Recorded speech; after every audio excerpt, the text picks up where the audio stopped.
Na década de 1980, pesquisadores já alertavam para o risco de a capital bandeirante vivenciar clima semelhante ao do Nordeste do Brasil. Conseguidas massas de ar seco sobre a região, falta de chuva recorrente, poluição sem controle, sua famosa marca de Terra da Garoa vai ficando no passado.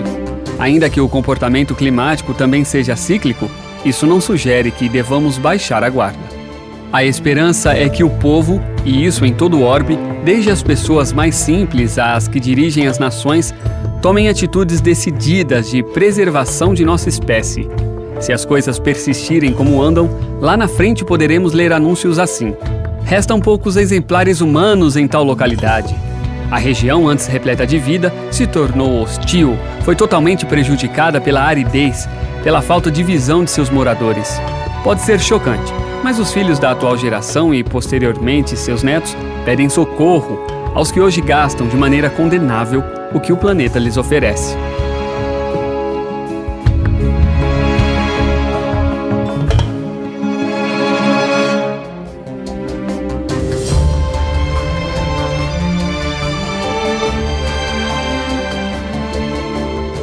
Pois é, lá na década de 80 já havia uma discussão sobre esse assunto e, no entanto, nos encontramos surpreendidos hoje. Imagine você um lugar, São Paulo, e que, de repente, no século XIX, começa a ter muito dinheiro e muitos comerciantes, e começa a ter banco e começa a virar cidade. Então é uma cidade que começa a crescer no meio de uma área que tem que ser domesticada para o uso. Então, na metade do século XIX, já existe uma acumulação mercantil em São Paulo, e estes homens de negócios que vão se formando, eles vão gerir essa coisa segundo as suas necessidades, seus interesses. Mas tudo tem uma filosofia. Tudo, sempre tem. A filosofia é aquela motivação que está lá dentro embutida e que te conduz às ações, né? Conduz nas ações. Resultado, nessa época, metade do século XIX, todas as cidades do mundo passavam por processos de arrumação, vamos dizer. E essa arrumação tem a ver com a natureza do mundo. Então tem rios, águas, né? Tem os detritos que as pessoas produzem, tem animais, né? E em São Paulo não foi diferente.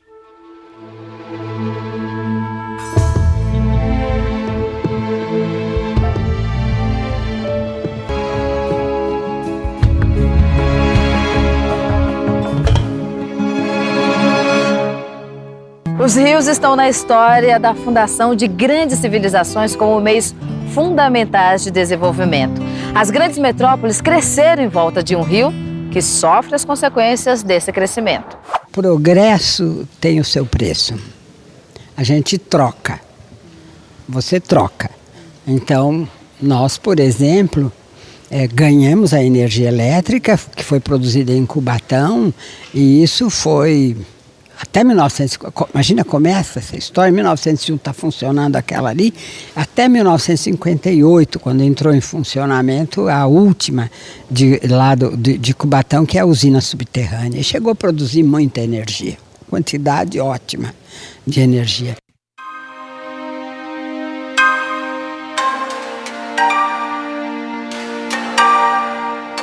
Todos os setores são atingidos pela falta d'água, porque qualquer atividade ela utiliza água, qualquer atividade humana utiliza água. Então a falta da água é um impacto muito grande econômico, social, ambiental e ecológico. Por isso, as palavras de ordem são planejamento hídrico. E isso começa vendo o território como patrimônio nacional e não apenas como espaço de exploração. Os recursos hídricos, a gestão dos recursos hídricos deve ser integrada ao que podemos chamar de planejamento territorial. Existem várias escalas desse planejamento. Normalmente a gente pensa na escala municipal, com os planos diretores e enfim. Mas penso que há uma escala supramunicipal, portanto regional, que está vazia. Devemos olhar para o território de uma maneira mais integral, né?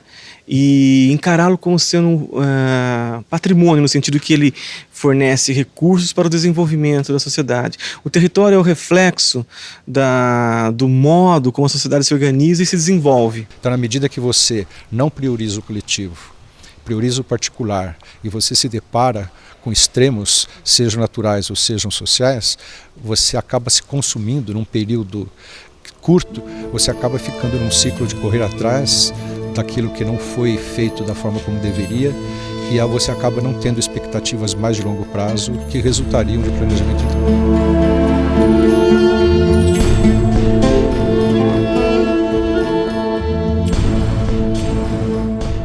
E todo mundo deve estar se perguntando qual a relação dessa falta de água com a situação climática.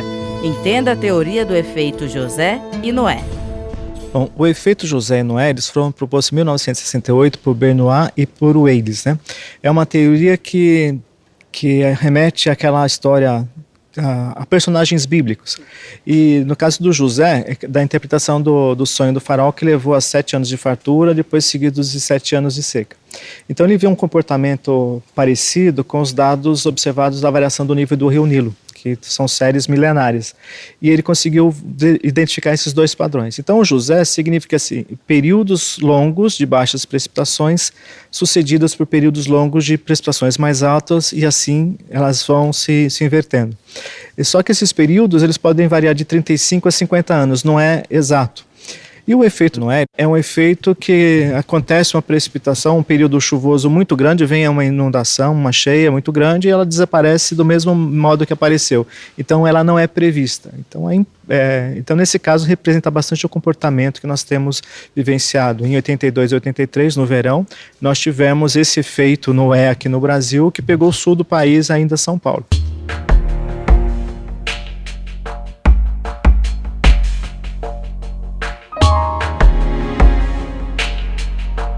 Porque ter acesso à água e água de qualidade é garantir a sobrevivência.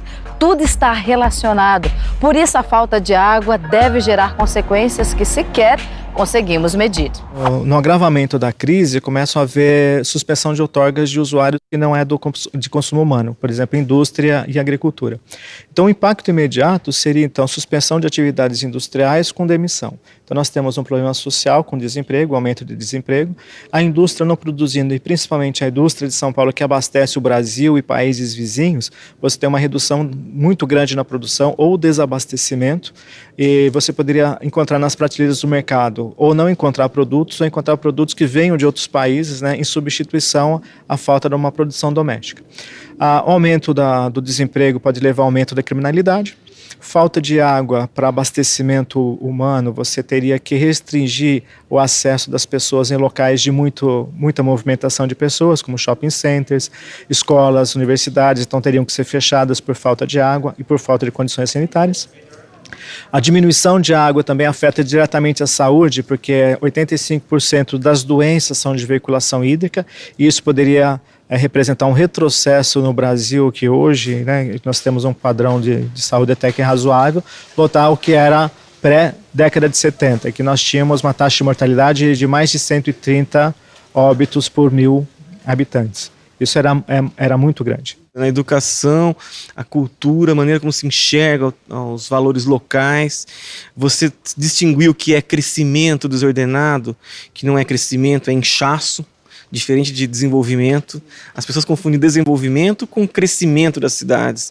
E isso nem sempre é verdadeiro. A população precisa aprender a demandar e saber o tempo para que essas coisas maturem, né? Ou seja, não há soluções mágicas, não há coisas que se resolvam em 1, 2 anos. O processo é todo longo. Veja bem, quando você vai fazer uma obra de grande porte que exige um estudo de impacto ambiental, que você tem que analisar isso com bastante cuidado, e quando a gente fala estudo de impacto ambiental, não é só vendo a questão da biota, a questão ecológica, mas o meio socioeconômico envolvido.